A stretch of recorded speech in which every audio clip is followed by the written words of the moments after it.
नमस्कार दोस्तों, आप सबका स्वागत है। क्लास 10th विज्ञान का इम्पोर्टेंट ऑब्जेक्टिव प्रश्न। यह सभी प्रश्न बिहार बोर्ड मैट्रिक फाइनल परीक्षा में पूछे गए हैं और आगे भी पूछे जाएंगे। अगर आप बिहार बोर्ड मैट्रिक परीक्षा 2025 में देने जा रहे हैं तो आप इस वीडियो को अंत तक देखें और जिस प्रश्न का उत्तर जान रहे हैं कमेंट में अवश्य बताएं। तो देखिए, पहला नंबर प्रश्न है, प्रकाश संश्लेषण की क्रिया होती है। प्रकाश संश्लेषण की क्रिया होती है ऑप्शन ए कवकों में, ऑप्शन बी जंतुओं में, ऑप्शन सी हरे पौधे में, ऑप्शन डी परजीवियों में। तो बताइए कि प्रकाश संश्लेषण की क्रिया होती है तो हरे पौधे में। ऑप्शन नंबर सी सही है, हरे पौधे में होती है। अगर पूछा जाए कि प्रकाश संश्लेषण कब होता है, आपके सामने ऑप्शन रहेगा दिन में, रात में, सुबह शाम या इनमें से कोई नहीं। तो प्रकाश संश्लेषण हमेशा दिन में होता है। अगर पूछा जाए कि प्रकाश संश्लेषण सबसे अधिक किस समय होता है तो सुबह शाम होता है। क्यों होता है? क्योंकि प्रकाश संश्लेषण लाल प्रकाश में सबसे अधिक होता है। लाल प्रकाश में सुबह और शाम देखते हैं सूर्य के पास लालिमा यानी लाल प्रकाश होता है, तो उसमें ज़्यादा प्रकाश संश्लेषण होता है। और प्रकाश संश्लेषण के दौरान ही ऑक्सीजन छोड़ा जाता है और रात में कार्बन डाइऑक्साइड छोड़े जाते हैं। तो चलिए, इस प्रश्न को आप अच्छे समझ गए और एक्स्ट्रा भी प्रश्न समझ गए। अब अगला प्रश्न देखिए। प्रश्न है अगला, ग्लूकोज के एक अणु में ऑक्सीजन के कितने परमाणु होते हैं? ग्लूकोज के एक अणु में ऑक्सीजन के कितने परमाणु होते हैं? Option A 4, option B 6, option D 8, option D 12। तो ग्लूकोज के एक अणु में ऑक्सीजन के 6 अणु होते हैं। तो ग्लूकोज का सूत्र आप सभी जानते होंगे, C6H, रुकिए फिर से लिख रहे हैं, C6H12O6। तो ऑक्सीजन की परमाणु संख्या O6।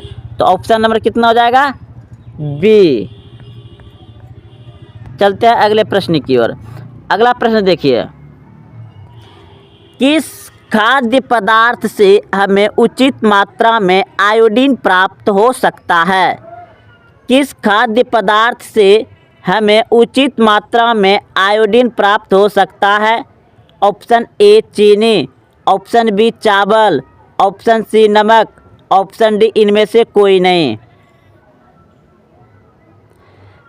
नमक से हमें उचित मात्रा में आयोडीन प्राप्त होता है। ऑप्शन सी सही हो जाएगा, नमक।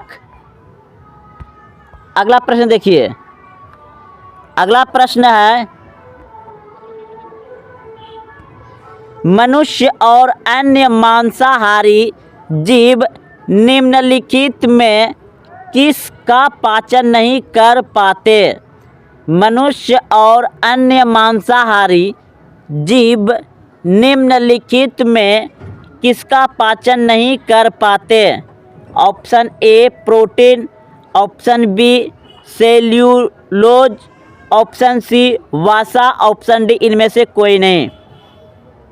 मनुष्य और अन्य मांसाहारी जीव सेल्यूलोज का पाचन नहीं करते। ऑप्शन नंबर बी सही हो जाएगा, सेल्यूलोज का पाचन नहीं करते हैं मनुष्य और मांसाहारी। अगला प्रश्न देखिए। प्रश्न है, निम्न में से परजीवी पादप का उदाहरण क्या है? निम्न में से परजीवी पादप का उदाहरण क्या है?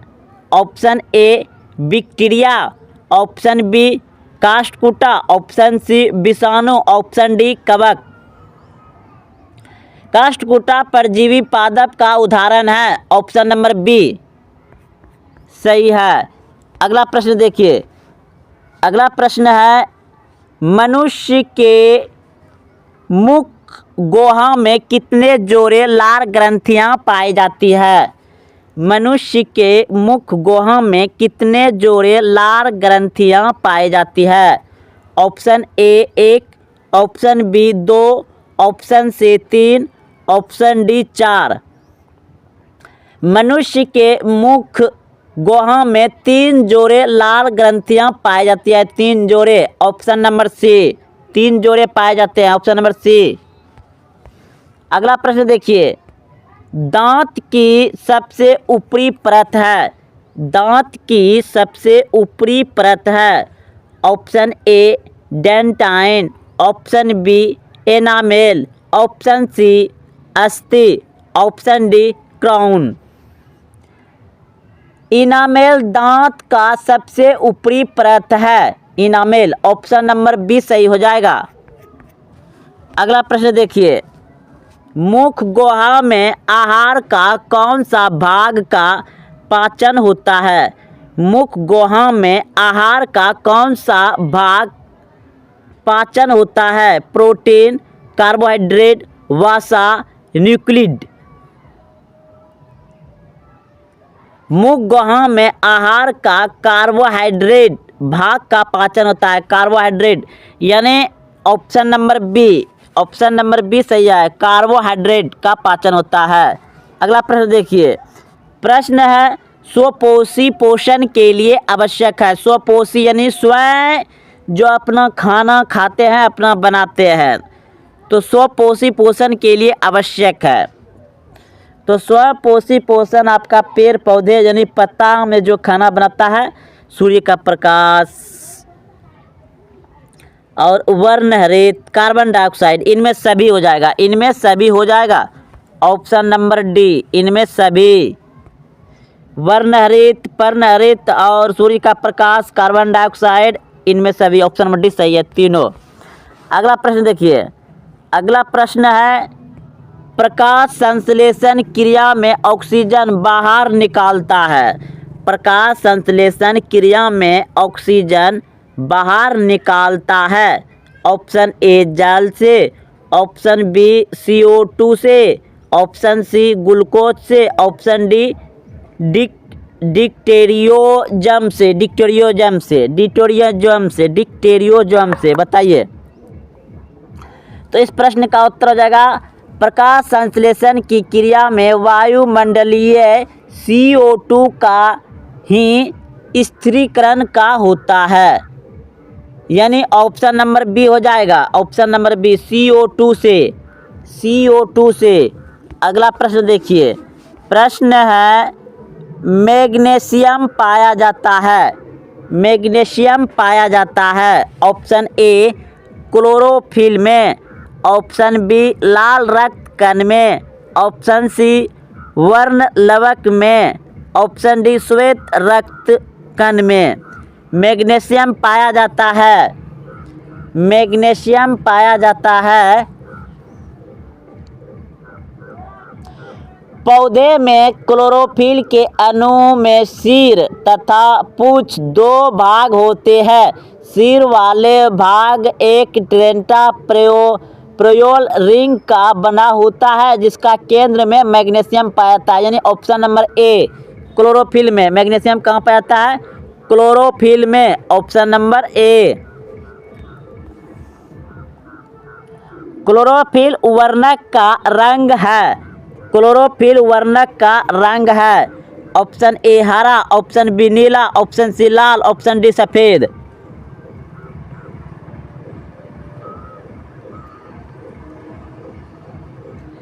क्लोरोफिल वर्णक का रंग है हरा, ऑप्शन नंबर ए सही है, हरा। कवक में पोषण की कौन सी विधि है? कवक में पोषण की कौन सी विधि है? ऑप्शन ए स्वपोषी, ऑप्शन बी मृतजीवी, ऑप्शन सी समभोजी, ऑप्शन डी इनमें से कोई नहीं। कवक में पोषण की कौन सी विधि है?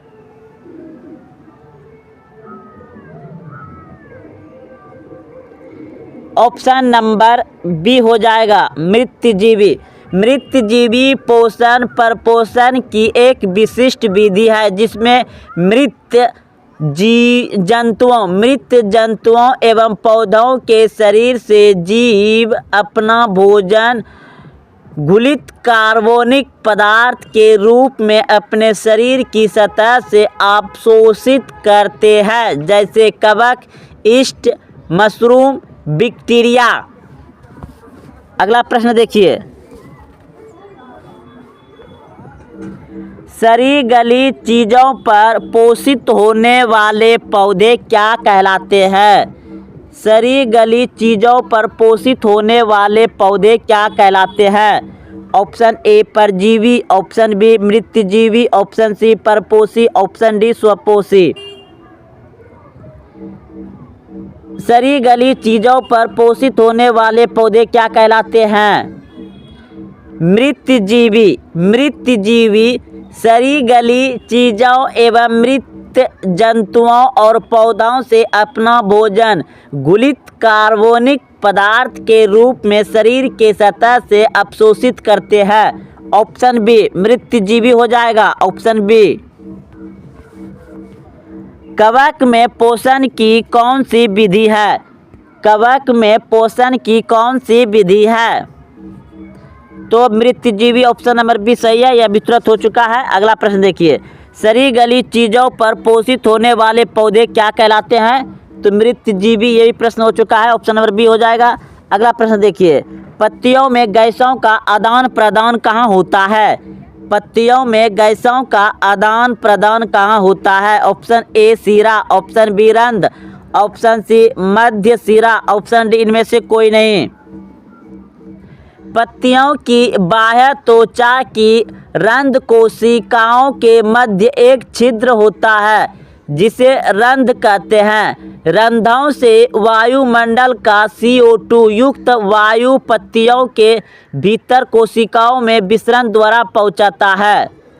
तो ऑप्शन नंबर बी हो जाएगा रंध्र, ऑप्शन नंबर बी रंध्र।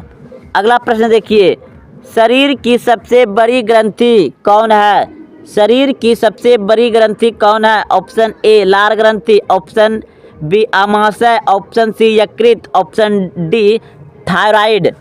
शरीर की सबसे बड़ी ग्रंथि है यकृत, यकृत, यकृत। शरीर की सबसे बड़ी ग्रंथि है जो पीत बिल का स्राव करता है, वह जटिल वसा का विखंडन करता है। तो यकृत हो जाएगा, ऑप्शन नंबर सी। अगला प्रश्न देखिए, प्रकाश संश्लेषी अंगक इनमें से कौन है? प्रकाश संश्लेषी अंगक इनमें से कौन है? तो सभी हरे पौधे में हरित लवक पाई जाती है जो सूर्य के विकिरण ऊर्जा क्लोरोफिल की उपस्थिति में CO2 तथा H2O का स्थिरीकरण कर अपने भोजन कार्बोहाइड्रेट का निर्माण करते हैं। यह प्रक्रिया प्रकाश संश्लेषण कहलाती है। तो ऑप्शन नंबर सी हो जाएगा हरित लवक, हरित लवक, ऑप्शन नंबर सी। अगला प्रश्न देखिए, प्रकाश संश्लेषण की इकाई है, प्रकाश संश्लेषण की इकाई है। प्रकाश संश्लेषण प्रक्रिया का मुख्य अवयव क्लोरोफिल अणु है। तो ऑप्शन नंबर सी हो जाएगा क्लोरोफिल अणु, क्लोरोफिल अणु, ऑप्शन नंबर सी। अगला प्रश्न देखिए, जैव प्रक्रम के अंतर्गत कौन आता है? जैव प्रक्रम के अंतर्गत कौन आता है? ऑप्शन ए पोषण, ऑप्शन बी श्वसन, ऑप्शन सी उत्सर्जन, ऑप्शन डी इनमें सभी। जैव प्रक्रम के अंतर्गत पोषण, श्वसन, उत्सर्जन तथा परिवहन सभी शामिल है। ऑप्शन नंबर डी हो जाएगा सभी शामिल है, सभी, इनमें सभी हो जाएगा, पोषण, श्वसन, उत्सर्जन सभी, ऑप्शन नंबर डी। जैव प्रक्रम के अंतर्गत आता है तीनों, ऑप्शन नंबर अगला देखिए, प्रश्न संख्या 20, निम्न में कौन पोषण की विधि है? निम्न में कौन पोषण की विधि है? ऑप्शन ए स्वपोषण, ऑप्शन बी श्वसन, ऑप्शन सी परपोषण, ऑप्शन डी ए एवं सी। सजीवों में भोजन प्रमाण के आधार पर पोषण की दो विधियां हैं, एक स्वपोषण तथा दूसरा परपोषण। स्वपोषण यानी स्वयं अपना खाना बनाना और खाना यानी कि दूसरे पर निर्भर नहीं रहना। परपोषण यानी दूसरे पर निर्भर रहता है। अगला प्रश्न देखिए, पर्णहरित का मुख्य कार्य है। पर्णहरित का मुख्य कार्य है या वर्णहरित का मुख्य कारण है। पर्णहरित का मुख्य कार्य है, हरे पौधे की पत्तियों में पर्णहरित पाया जाता है, जिसमें सूर्य के प्रकाश को अवशोषित करने की क्षमता होती है। ऑप्शन बी प्रकाश ऊर्जा को अवशोषित करना पर्णहरित का मुख्य कार्य है। प्रकाश ऊर्जा को अवशोषित करना, ऑप्शन बी। अगला प्रश्न देखिए, रसायन स्वपोषण के अंतर्गत मुख्यतः कौन आते हैं? रसायन स्वपोषण के अंतर्गत मुख्यतः कौन आते हैं? ऑप्शन ए हरे पौधे, ऑप्शन बी कवक, ऑप्शन सी अहरित बैक्टीरिया, ऑप्शन डी शैवाल।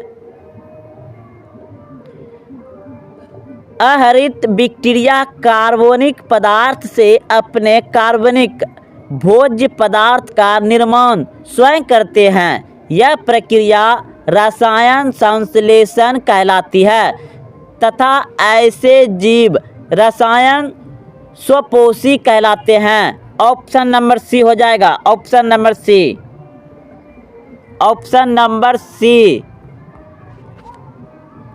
अहरित